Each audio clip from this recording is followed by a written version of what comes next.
Once upon a time, we used to listen to each other. Our pain, our joy, our fears, our hopes, and most importantly, our dreams. But somewhere along the way, we got lost and we forgot how to listen. But don't you worry. These stories will have an impact that will help guide you back. Because this is the Rayless Reverie.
During all the years I have been living in this world, I have only 3 times been terrified.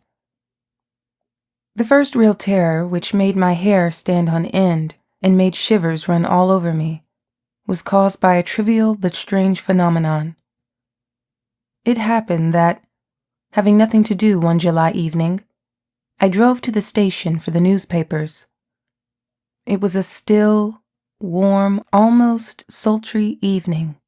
Like all those monotonous evenings in July which, when once they have set in, go on for a week, a fortnight, or sometimes longer, in regular unbroken succession, and are suddenly cut short by a violent thunderstorm and a lavish downpour of rain that refreshes everything for a long time.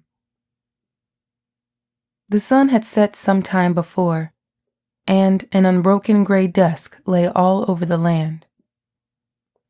The mawkishly sweet scents of the grass and flowers were heavy in the motionless, stagnant air. I was driving in a rough trolley. Behind my back, the gardener's son, Pashka, a boy of 8 years old, whom I had taken with me to look after the horse in case of necessity, was gently snoring, with his head on a sack of oats. Our way lay along a narrow by-road, straight as a ruler, which lay hid like a great snake in the tall, thick rye. There was a pale light from the afterglow of sunset. A streak of light cut its way through a narrow, uncouth-looking cloud, which seemed sometimes like a boat, and sometimes like a man wrapped in a quilt. I had driven 1.5 miles, or 2 miles, when against the pale background of the evening glow, there came into sight one after another some graceful tall poplars. A river glimmered beyond them, and a gorgeous picture suddenly, as though by magic, lay stretched before me. I had to stop the horse, for our straight road broke off abruptly and ran down a steep incline overgrown with bushes. We were standing on the hillside, and beneath us at the bottom lay a huge hole full of twilight, of fantastic shapes, and of space. At the bottom of this hole, in a wide plain guarded by the poplars and caressed by the gleaming river, nestled a village. It was now sleeping. Its huts, its church with the belfry, its trees, stood out against the gray twilight and were reflected darkly in the smooth surface of the river. I waked Pashka for fear he should fall out and began cautiously going down. "Have we got to Lakova?" asked Pashka, lifting his head lazily. "Yes, hold the reins." I led the horse down the hill and looked at the village. At the first glance, one strange circumstance caught my attention. At the very top of the belfry, in the tiny window between the cupola and the bells, a light was twinkling. This light was like that of a smoldering lamp, at one moment dying down, at another flickering up. What could it come from? Its source was beyond my comprehension. It could not be burning at the window, for there were neither icons nor lamps in the top turret of the belfry. There was nothing there, as I knew, but beams, dust, and spiders' webs. It was hard to climb up into that turret, for the passage to it from the belfry was closely blocked up. It was more likely than anything else to be the reflection of some outside light. But though I strained my eyes to the utmost, I could not see one other speck of light in the vast expanse that lay before me. There was no moon. The pale and, by now, quite dim streak of the afterglow could not have been reflected, for the window looked not to the west, but to the east. These and other similar considerations were straying through my mind all the while I was going down the slope with the horse. At the bottom I sat down by the roadside and looked again at the light. As before, it was glimmering and flaring up. Strange, I thought, lost in conjecture. Very strange. And little by little I was overcome by an unpleasant feeling. At first I thought this was a vexation at not being able to explain a simple phenomenon. But afterwards, when I suddenly turned away from the light in horror and caught hold of Pashka with one hand, it became clear that I was overcome with terror. I was seized with a feeling of loneliness, misery, and horror, as though I had been flung down against my will into this great hole full of shadows, where I was standing all alone with the belfry, looking at me with its red eye. "Pashka! Pashka!" I cried, closing my eyes in horror. "Well? Pashka! What's that gleaming on the belfry?" Pashka looked over my shoulder at the belfry and gave a yawn. "Who can tell?" This brief conversation with the boy reassured me for a little, but not for long. Pashka, seeing my uneasiness, fastened his big eyes upon the light, looked at me again, then again at the light. "I am frightened," he whispered. At this point, beside myself with terror, I clutched the boy with one hand, huddled up to him, and gave the horse a violent lash. "It's stupid," I said to myself. "That phenomenon is only terrible because I don't understand it. Everything we don't understand is mysterious." I tried to persuade myself, but at the same time I did not leave off lashing the horse.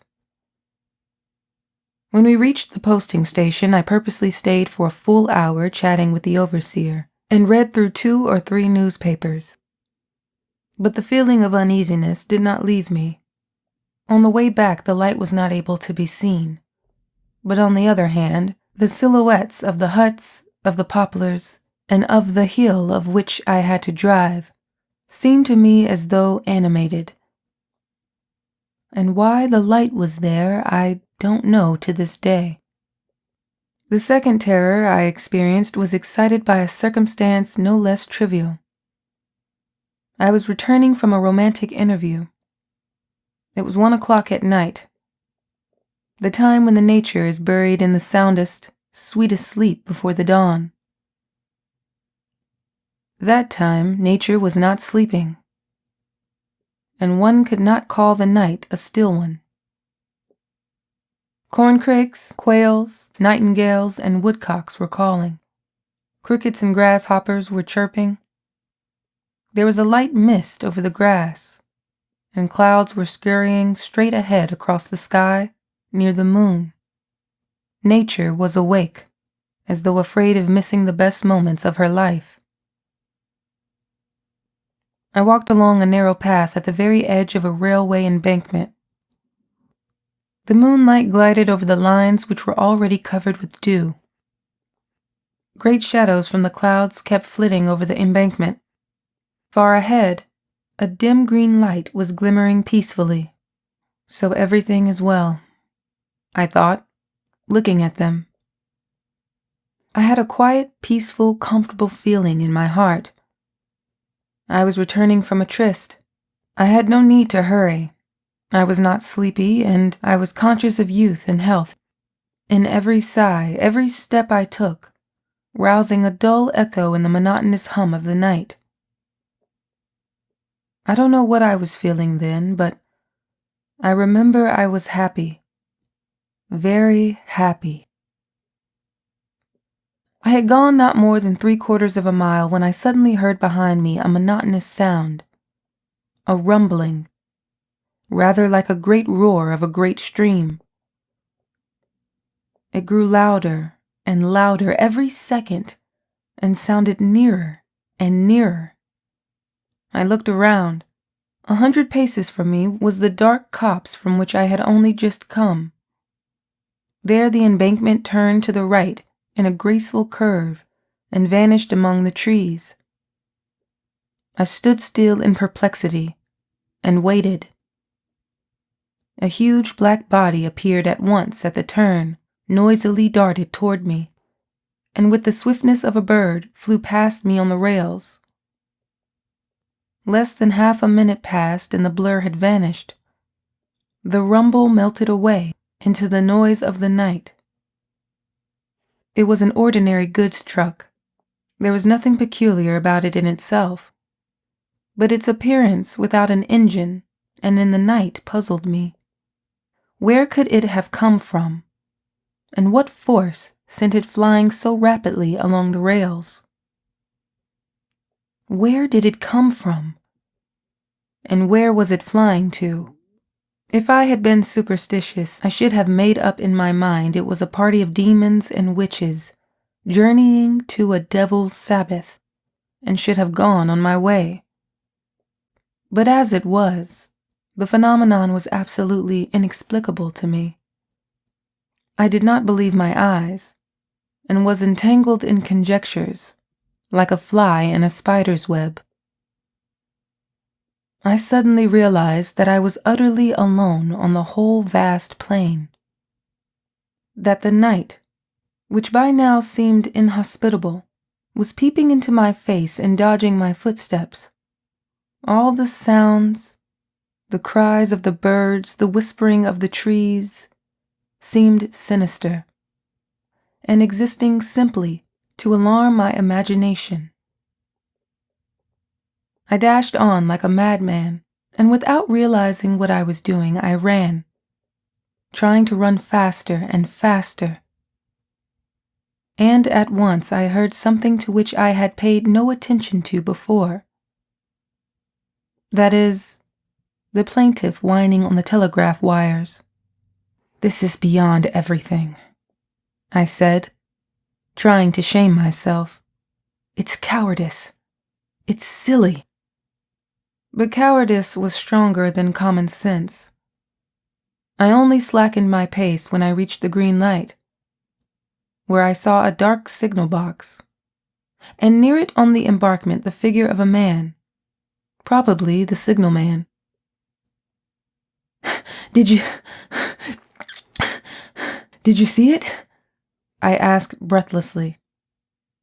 "See whom? What?" "Why, a truck ran by." "I saw it," the peasant said reluctantly. "It broke away from the goods train. There's an incline at that 19th mile. The train is dragged uphill. The coupling on that last truck gave way, so it broke off and ran back. There is no catching it now." The strange phenomenon was explained, and its fantastic character vanished.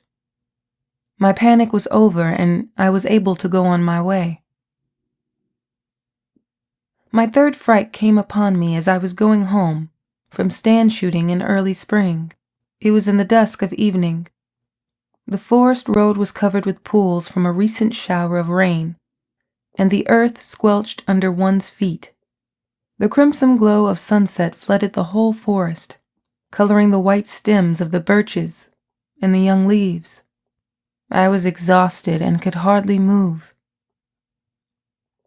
4 or 5 miles from home, walking along the forest road, I suddenly met a big black dog of the water spaniel breed. As he ran by, the dog looked intently at me, straight in my face, and ran on. "A nice dog," I thought. "Whose is it?" I looked around. The dog was standing 10 paces off with his eyes fixed on me. For a minute we scanned each other in silence. Then the dog, probably flattered by my attention, came up slowly to me and wagged his tail. I walked on, the dog following me. Whose dog can it be? I kept asking myself. Where does he come from? I knew all the country gentry for 20 or 30 miles round and knew all their dogs. Not one of them had a spaniel like that. How did he come to be in the depths of the forest, on a track used for nothing but carting timber? He could hardly have dropped behind someone passing through, for there was nowhere for the gentry to drive along that road. I sat down on a stump to rest and began scrutinizing my companion. He too sat down, raised his head, and fastened upon me an intent stare. He gazed at me without blinking. I don't know whether it was the influence of the stillness, the shadows and sounds of the forest, or perhaps a result of exhaustion, but I suddenly felt uneasy under the steady gaze of his ordinary doggy eyes.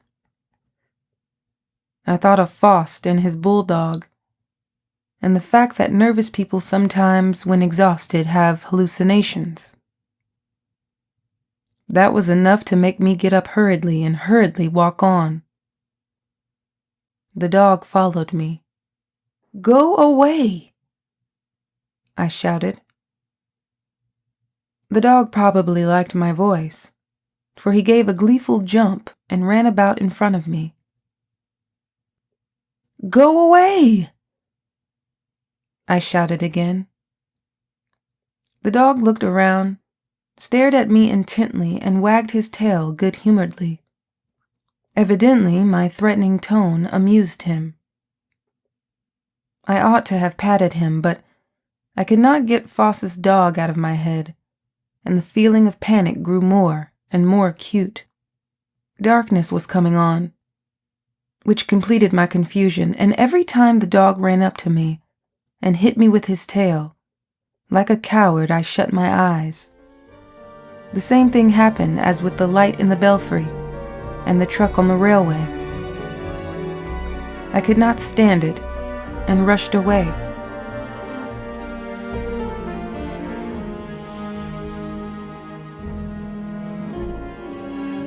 At home, I found a visitor, an old friend who, after greeting me, began to complain that as he was driving to me, he had lost his way in the forest, and a splendid, valuable dog of his had dropped behind.